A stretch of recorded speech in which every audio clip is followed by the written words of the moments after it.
Hello friends, welcome back to my channel Tinku টুকিটাকি। আমি আবার উপস্থিত হয়ে গেছি আরও একটা মজাদার রেসিপি নিয়ে। আজ আমি তোমাদের সামনে শেয়ার করতে চলেছি বাটি কেক, তাও আবার ডিম ছাড়া। তো এই বাটি কেক আমি কিভাবে বানাচ্ছি পুরোটাই তোমাদেরকে দেখিয়ে দেব।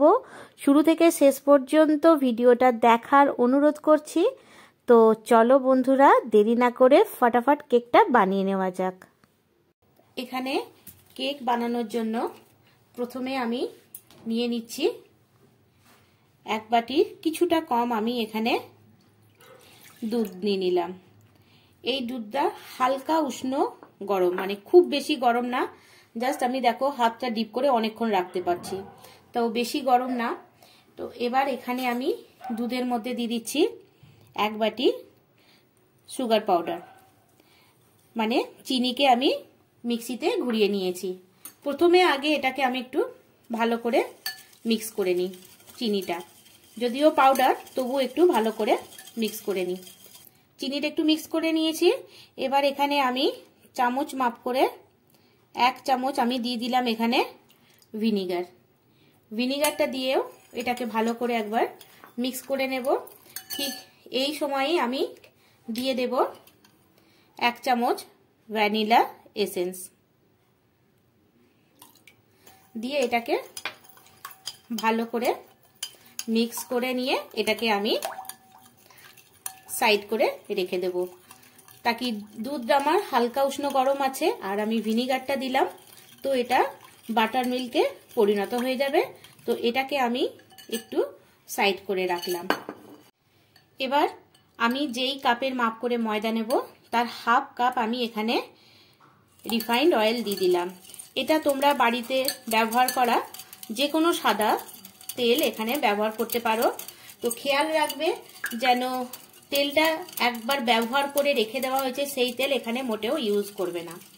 তো এটাকে এবার আমি সাইড করে দেব। এবার শুকনো উপকরণগুলো আমি এখানে মিক্স করে নেব।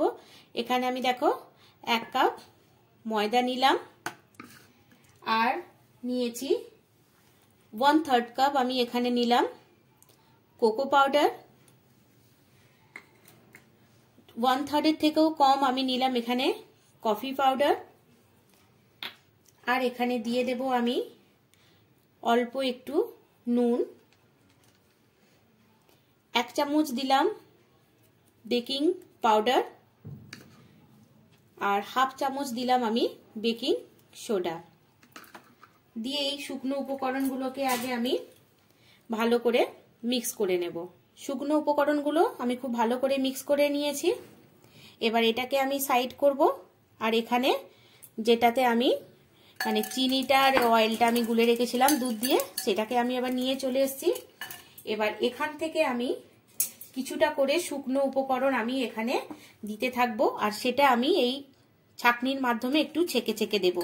তাহলে কি হবে, এটা ভালোভাবে ছেঁকে দিলে কি হবে, জিনিসটা আরো ফ্লাফি হয়ে যাবে। সরি, আমার একটু তেলের মধ্যে ডিপ হয়ে গেল। এটাকে আগে আমি একটু পরিষ্কার করে নিই, নালে ডাস্ট এটা গুটলি বেনে যাবে। এবার এখানে একটা আমি ছাঁকনি নিয়ে নিয়েছি। তো এবার শুকনো উপকরণগুলো আমি এর মধ্যে দিয়ে ভালো করে একটু চেলে নেব, তাকি যে ডালাগুলো থাকবে সেগুলো ভালোভাবে মিক্স হয়ে যায় বা আমি মিক্স করে নিতে পারবো। আমার কাছে ওই ছাঁকনি নেই, তাই আমি আটা চালনার মধ্যে দিয়ে আমি ছেঁকে নিলাম।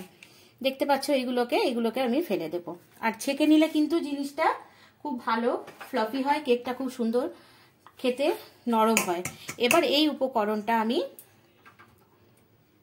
এর মধ্যে মিক্স করতে থাকবো অল্প অল্প করে। এবার শুকনো উপকরণগুলো এর মধ্যে দিয়ে ভালোভাবে এটাকে মিক্স করে নেব। ব্যাটারটা দেখো আমার কত সুন্দর স্মুথ আর ফ্লাফি বানছে। আর চেষ্টা করবে এটা একই ডিরেকশনে ঘোরানোর, তাহলে কেকটা খুব সফট হবে, খেতেও খুব নরম হবে। তো ব্যাস, দেখতে পাচ্ছ কনসিস্টেন্সিটা আমার কিরকম হয়েছে, ঠিক এরকমই রাখার চেষ্টা করবে। ব্যাটারটা আমার রেডি হয়ে গেছে, এটাকে এবার আমি সাইড করে রেখে দেব। এবার কন্টেনারটা রেডি করে নেব। এবার আমি এরকম বাটি নিয়ে নিয়েছি।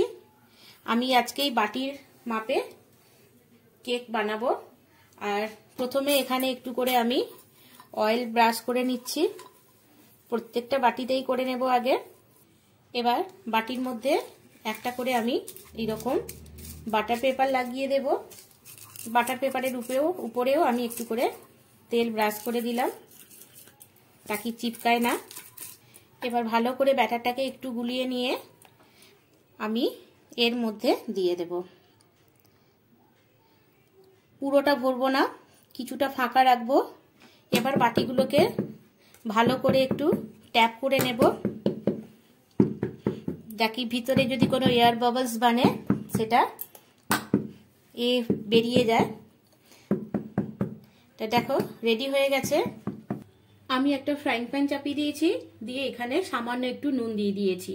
আর এটাকে আমি একটু ফ্রিহিট করে নিয়েছি, মানে 3 থেকে 4 মিনিট একটু গরম করে নিয়েছি। এবার এই প্লেটটা আমি এর মধ্যে আরামসে রেখে দেব, দিয়ে বাটিগুলোকে আমি এখানে প্লেস করে দেব। এবার এটাকে আমি কভার করে দেব, আর এটাকে আমি হতে দেব 30 থেকে 35 মিনিট মতো আমি এটা রাখবো। 30 থেকে 35 মিনিট পর এটাকে আমি খুলে দেখব।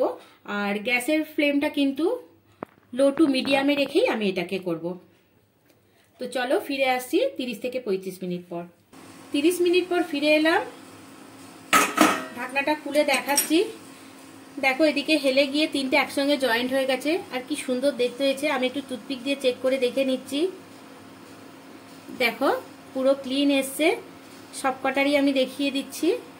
এই দেখো, এটাকেও দেখে পরিষ্কার এসছে। তো এগুলোকে আমি এবার নামিয়ে নেব, একটু ঠান্ডা করব, তারপর আমি এটাকে ডিমোল্ড করে তোমাদেরকে দেখাবো। এগুলোকে আমি নামিয়ে নিয়েছি, এখনো পর্যন্ত গরম হালকা হালকা আছে। আর যেহেতু প্লেটটার মধ্যে বাটিগুলো প্রপারভাবে ধরছিল না, তো একটু হেলে যাওয়ার জন্য দেখো পুরো কেকগুলো এক সাইডই হয়ে গেছে, আর এরকম করে টাচ হয়ে গেছে, দেখতেই পাচ্ছ। এই দেখো টাচ হয়ে গেছে। তো আমি এইগুলোকে ছাড়িয়ে নিচ্ছি, দিয়ে এগুলোকে আমি ডিমোল্ড করে তোমাদেরকে আমি দেখাচ্ছি। আমি এটাকে ডিমোল্ড করে তোমাদেরকে দেখাচ্ছি।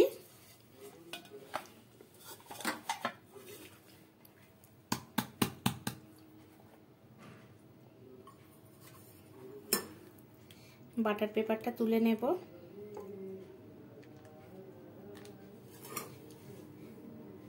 দেখতে পাচ্ছ কতটা স্পঞ্জি হয়েছে। আর এটাকে আমি উল্টে দেখাচ্ছি, দেখো কতটা স্পঞ্জি হয়েছে। বাকিগুলোকেও আমি ঠিক সেম ভাবে আগে ডিমোল্ড করে নিই। দেখো 3টেকেই বের করে নিয়েছি, কত কিউট দেখতে হয়েছে। আর তোমরা দেখেই বুঝতে পারছো কতটা স্পঞ্জি হয়েছে আর লোভনীয় হয়েছে। তো এই রকম কাপ কেকের রেসিপি যদি ভালো লেগে থাকে তাহলে একটা লাইক করে দিও, আর সাবস্ক্রাইব করতে ভুলবে না আমার চ্যানেলটিকে যারা নতুন বন্ধু। আর পাশে থাকা বেল আইকনটা প্রেস করে দেবে, তাকে নিত্য নতুন ভিডিও রেসিপি পেতে তোমাদের সুবিধা হবে। এখনো পর্যন্ত ধোঁয়া উঠছে দেখো কেকটা। আর পুরনো বন্ধুদেরকে অসংখ্য ধন্যবাদ জানাচ্ছি আমার সাথে থাকার জন্য, আমার পাশে থাকার জন্য। এইভাবেই আমায় সাপোর্ট করতে থেকো, আমায় ভালোবেসো। ভিডিওটা এখানেই শেষ করব, দেখা হবে নিত্য নতুন রেসিপি নিয়ে, আবার হাজির হয়ে যাব তোমাদের সামনে। ততক্ষণ তোমরা খুব ভালো থেকো, সুস্থ থেকো, সাবধানে থেকো। ধৈর্য ধরে দেখার জন্য অসংখ্য ধন্যবাদ।